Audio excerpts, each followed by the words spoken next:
జాంబవత్ సుగ్రీవ హనుమత్ సీతాలక్ష్మణ భరత శత్రుఘ్న పరివార సమేత శ్రీ రామచంద్ర పరబ్రహ్మణే నమో నమః. తండ్రి పాలన నెపంతో వచ్చాడు గాని లోకరక్షణ కోసమే వనవాసం చేయడానికి వచ్చాడు అనే మాట ఆయన నోటితో బయటపడిపోయింది. ఎంత చమత్కారంగా మాట్లాడుతున్నాడంటే, కేవలైన ఆత్మకార్యేణ ప్రవేష్టవ్యం మయావనం. ఏదో నా ప్రయోజనం కోసం వచ్చాడు. నా ప్రయోజనం అంటే తండ్రి సత్యం నిలపడం.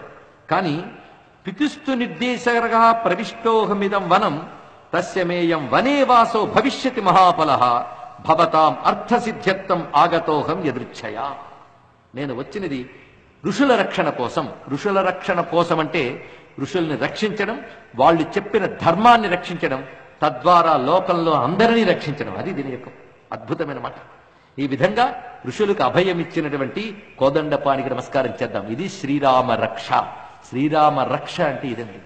అందుకే శ్రీరామ రక్ష సర్వజగద్రక్ష. ఆటోలు నడిపేవాళ్ళు, కార్లు ఉన్నవారు, స్కూటర్ల మీద వెళ్లేవాళ్ళు ఒక పని చేసుకోండి. శ్రీరామ రక్ష సర్వజగద్రక్ష అని వాళ్ళ బళ్ళ వెనకాల రాసుకోండి. ఇది మంత్రం, సామాన్యం కాదు. అప్పుడు రామలక్ష్మణులు ఉభయులు వాళ్ళని కాపాడతారు.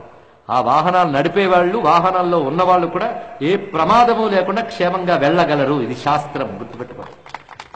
శ్రీరామ రక్ష సర్వజగద్రక్ష ఇది వ్రాసి దాని క్రింద దుర్గానామం శ్రీ క్షేమంకరి, శ్రీ క్షేమంకరి ఇది రాయండి. మంత్రశాస్త్రంలో చెప్పిన విషయం మీకు చెప్తున్నాం. అడుగడుగునా రామలక్ష్మణులు రక్షిస్తారు. ఇందులో సందేహం లేదు. వాళ్ళకి ఏవి ప్రమాదములు కలగవు. అది శ్రీ